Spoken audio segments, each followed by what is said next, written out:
Greetings, I am Janiqua Nganga, also known as Iya J and head of Isis Moon. I am a high priestess and a holistic wellness coach specializing in the divine feminine energy, manifestation, and spirituality. Welcome to my channel. Today we are talking about how to connect with your Kongo ancestors. So bear with me, you all, because I just recorded a 20-minute video and my mic was not on. It was only on for like 2 or 3 minutes. So I hate when that happens. But I'm going to go through these things again because I really want you to have this video. So how to connect with your Kongo ancestors. I'm going to say with these steps, anyone can actually use these steps to connect with any particular, any ancestors of any cultural background. But many of my people have been contacting me who really want to know about connecting with their Kongo ancestors. So I'm going to specify more about that, a little bit more about that. Or any stories that I may have, I think I might be able to share about the Kongo. So, number one, start with yourself. You are the origin of this whole story. So you're going to start with yourself and your family. If you are someone who has parents who have come from the Kongo, like their first generation, and still have a very strong direct link to the kingdom of Kongo or the countries of that region, start asking your family members, ask your parents to share more about their background. Where are they from? What is it like? If you haven't been there, any other family members that they recommend for you to talk to that can share with you about Kongo ancestry, the culture, the ancient culture, because they may be able to share things about what's going on now, but see if you have any living relatives who can share things that are that only an elder would know. You want to get this information before your elders leave, and it's very important. That's for all of us. Our elders are a jewel, so we want to make sure we get this information before we can't get it, and then it's I don't want to say it's lost, but then it's trapped in the spiritual realm with them. So if you can do that, that would be great. If not, and you are a part of the African diaspora and you do not have a direct family member or link that you can access to get information about the Kongo, then I recommend that you do an ancestry DNA test. I used AfricanAncestry.com. I really like that one. And I like that one because they actually give you the ethnic group or ethnic groups. They give you the tribe. For me, it was multiple tribes. On my father's side, it was 4 different tribes. On my mom's side, it was only 1. But I don't know about any of the other ones besides some of the generic ones where they will give you the region. If it's just going to give you the region, I don't recommend that. I recommend using, if there's any other ones besides African Ancestry that gives you the ethnic group, use those. So that, now with that said, a lot of people, there are some people who don't believe in DNA tests, ancestry DNA tests. Now, for me personally, I understand why some people don't believe in it. And from my understanding, I've been told that the people who don't believe in it has told me that people who are in Africa, a lot of times, the people who are there they don't go to the doctor, or the elders and the people are not really going to the doctor. They're not going to the hospitals like that unless there's really, really, really something wrong. It's rare for them to go to the doctor, or it's rare for them to get blood work done. So they are questioning, where are these DNA matches coming from? And I kind of get that. I understand. So I'm not saying that I'm 100% sure that these tests are absolutely accurate. But for me, I don't see anything wrong with doing it because it actually matched up for me with my spiritual divination. So for years before I had ever did a ancestry DNA test, I did spiritual divinations for myself. And even before I even actually looked into my ancestry, particularly through divination, I just knew in my spirit, I had already fully initiated to a Kongo tradition without doing an ancestry test or divination. I just knew that that Kongo spirits were with me. So that was me personally. It was just something in my spirit that was very strong, and I just knew it. Now, later on, I did do ancestry divinations and they confirmed what I already knew. But I did it for both my mother and father's side. And I learned more about my mom's side of ancestry than I had known about my father's side, spiritually, that is. So once when I did that, then years later, I did ancestry DNA test that actually matched what I already knew spiritually, what had already been revealed to me through spiritual divination about my ancestors, particularly on my father's side, who trace back to the Congo. So for me, it was significant that this is real in some type of way, but you have to use your own spirit of discernment. You have to make your own choices, but I do recommend using one of those type of systems or one of those types of ancestry tools to see if you can scientifically find out something or medically find out more about your ancestry.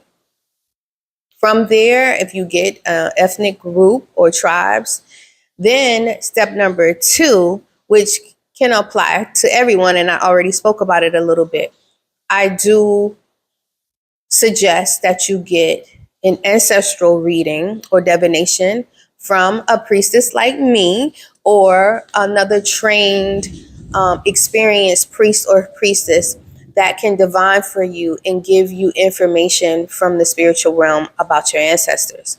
Now, technically, if a priest or priestess is trained properly, and depending on what system they're using, like a system like Ifa, they technically should be able to give you information about any cultural lineage background in your reading. So that's just something to know. However, it is good that if you can find a priest or priestess of the culture that you are interested in, that would be even better. So for instance, if you are trying to find out about your Congo ancestors, then I recommend you find a priest or priestess that is initiated in that particular system or with those cultural groups of that ancestry, because they already have a link, so yes, they should be able to give you some even more in-depth guidance and information. This is good to do because oftentimes different spirits may come up in your divination. Now, there may be a family spirit that comes up, which is a spirit in many of these systems, including the Congo. You have family spirits that govern the whole family or move throughout the whole family or help the entire family. And we call that for in the Yoruba, it would be like your family Orisha, Congo, your Congo and Pungu, your family in Pungu, the Pungu for the entire family, or the house, if you have a spiritual house, and or if your ancestors had a spiritual house, healing house, that is. Now, there are times when certain spirits will come up for you.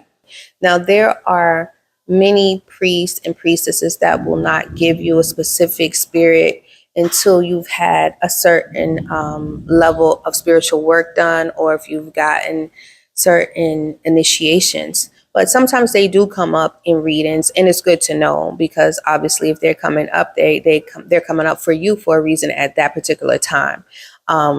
So yes, and they can, these type of readings can also give you information about a more personal experience, of your ancestors, what they like, how they felt, what they see around you, um, anything that was significant that happened that they want to share with you. It builds a spiritual connection, starts to build that spiritual connection for you. So several things can come up in a spiritual reading like that.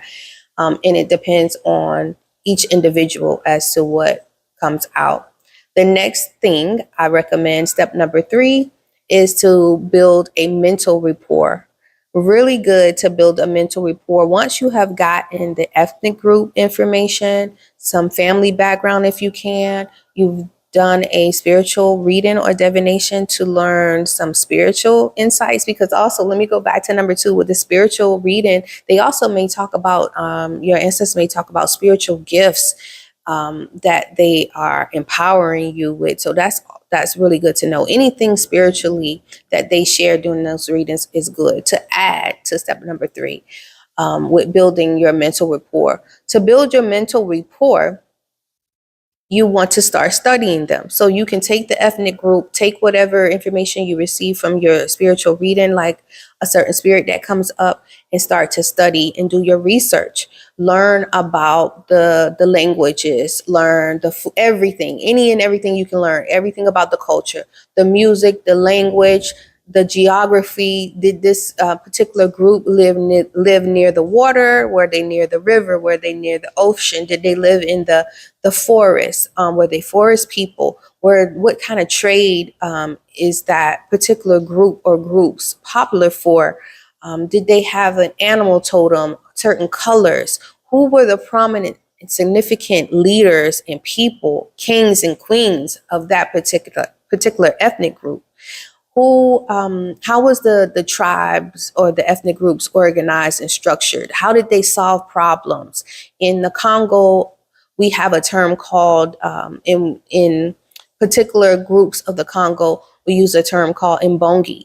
And that is basically a coming together. It's a group, and you can have different types of Mbongis, but to come together to settle and to talk about different things that's going on in the community. So you can have an Mbongi for the men, you can have Mbongi groups for the women. It's a way to come together. So learning something like that is important to put into your spirit and put into your mind, to build a mental understanding of how did these groups settle issues? How was the community? Was it a matrilineal clan? Oftentimes Congo tribes are matrilineal, which is very important. Again, all of these things are important. So to study them and find these things out about the different ethnic groups and the different tribes will help you with having the knowledge that you need to understand your ancestors. From there, you can move into step number 4. With step number 4, start paying homage to your ancestors. So this is where people, they like to do this part, but I always recommend keep it simple. So I say keep it simple because, if you just jump into things full force, is you don't allow for the full unveiling and unfolding of spirit of how they may want to work in your life. And then sometimes it's not good. You need to ease into things. So paying homage with them in step number 4 would include something as simple as pouring libations every day. You can use water, you can use a liqueur, rum, gin, even whiskey sometimes, but rum, gin, white rum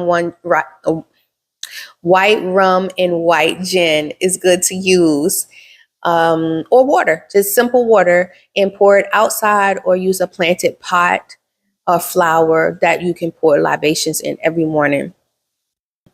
And you're just going to simply say, I pay homage to my Congo ancestors, and pour out a little bit of water, pour out a little bit of liquor, pour out, your libations to them, to acknowledge them every morning, every day, to let them know that, hey, I'm connecting with you. I'm building the rapport. I'm paying homage. I'm remembering you. Now, step number 5. Step number 5 is the meat of this. And like I said, a lot of people like to jump into this part, but it all the other steps are very important to lead you here. Step number 5, you want to invite them into your space, invite them into your home. And the reason why I tell people to be cautious, the reason why I advise for people to be cautious in this step is because just like with anything else in the physical realm, you always want to have spiritual security. You wouldn't just invite anybody in your home. Even if some relatives, you wouldn't just invite them into your home. So you want to make sure that you're comfortable by the time you get to this step to invite them into your home, invite them into your space. And even deeper than that, some people will just say, oh, build an altar, or if you already have an altar, set them up, call them in. I'm not like that. That's just not how I work. That's not the school of thought that I come from, but other people do things differently. For me, I say invite the ones who are at peace and in light first. If you are experienced with working with ancestors, if you have a mentor or elder godparents, then that may be different. You can have them help you work with is whatever ancestors that come through. But if this is something new to you, if you are familiar with it and you're still really not trained, you still should invite the ones who are elevated, invite the ones who are in light, so they don't come in and start disrupting your life because you don't know how to deal with some ancestors who have not, who are trouble. Okay. So you want to invite them into your space by making a space for them and calling them in. If you don't know how to make a sacred space or prepare an ancestor altar, you can reach out to me and I will definitely help you with that. I got some things that I can share with you, or I may make another video about that. But it's really common to find a video online about how to set up an ancestor altar. So that's why I haven't done that yet. But you can definitely reach out to me if you need to. But yes, you want to at least start out with the 4 elements, having something that represents the 4 elements in this space, which is air, fire, water, and earth. Air can be incense, cigar smoke, some type of smoke. Fire, your candlelight.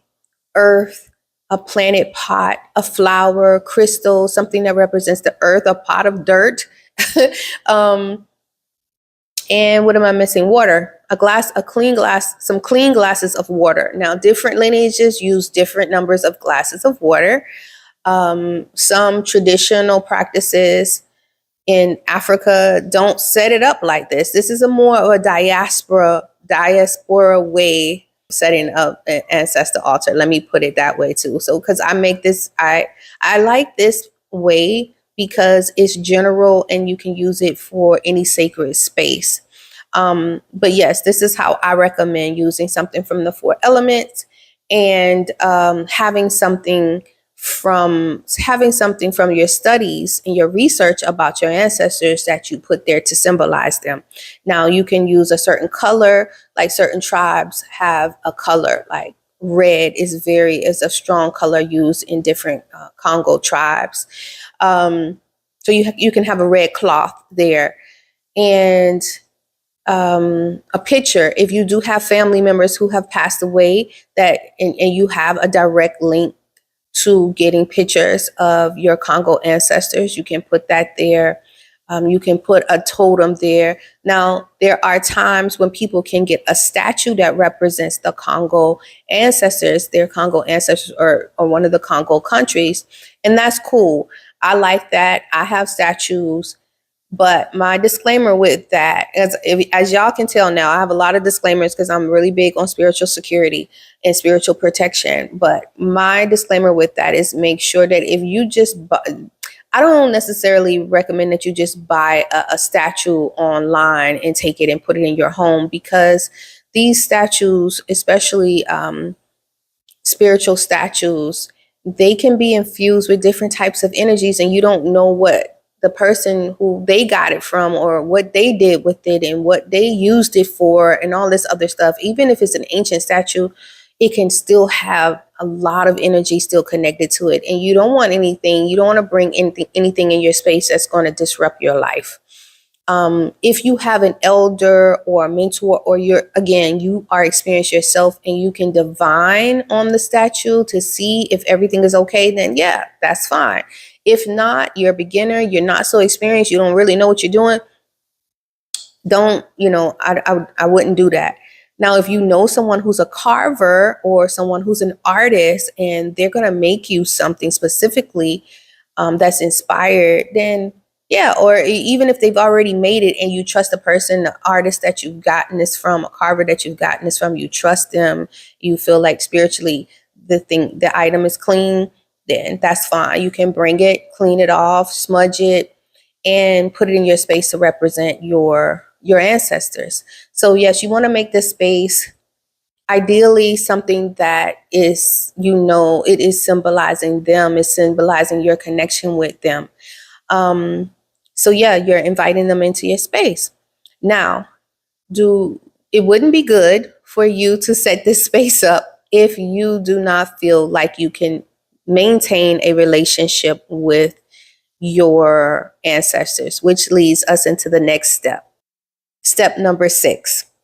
You want to, once you have made the space, created the space in your home. And by the way, I want to say, if you can't create a space in your home, you can appease your ancestors in nature somewhere. You might not be able to set this whole altar space up like I described, but you can appease and connect with your ancestors out in nature, because there are people who live in certain conditions or live with people, and they can't really set up a space like they want to. So there is ways around that. So I want to make sure I say that. But yes, you want to maintain this relationship by going to meditate with your ancestors, connecting with them, and calling on them like once a week. If you can do it daily, that's great. Some people can't do it daily, but ideally it would be good to connect with them and, quote, sit with them once a week. When you sit with them, you want to do some form of protection. So whether that's words of protection, there's a whole way of how you invoke your ancestors. Again, reach out to me and I can help you with that if you need to. But in general, for this video, you want to do some form of protection, and you want to call on your ancestors who are in light, who are of your Kongo ancestry. Or if you know the tribe, you can actually say the tribe name. And call on your Kongo tribes, your ancestors of your Kongo tribes, and call them in and sit with them. Sit with them, meaning that give yourself time to be quiet with your ancestors.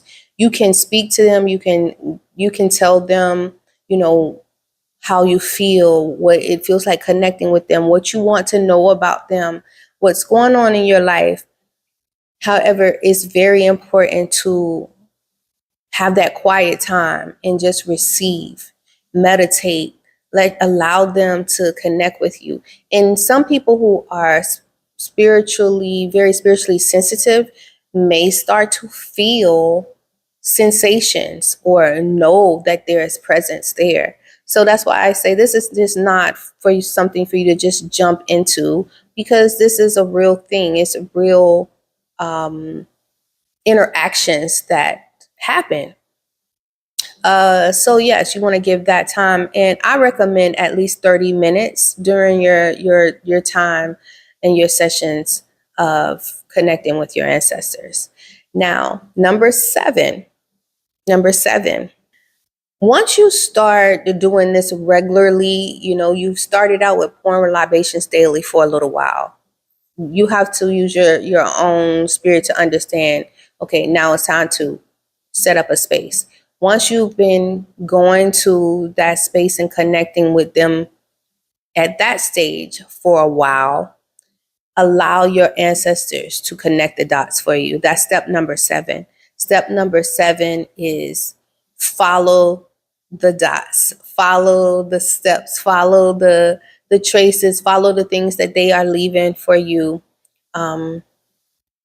Follow their guidance, connect the dots with them, allow them to show up in your life in ways where, for instance, they may come through other people, and people may contact you and let you know, like, hey, did you know that we have ancestors who are a part of this particular tribe or from this area of the Congo?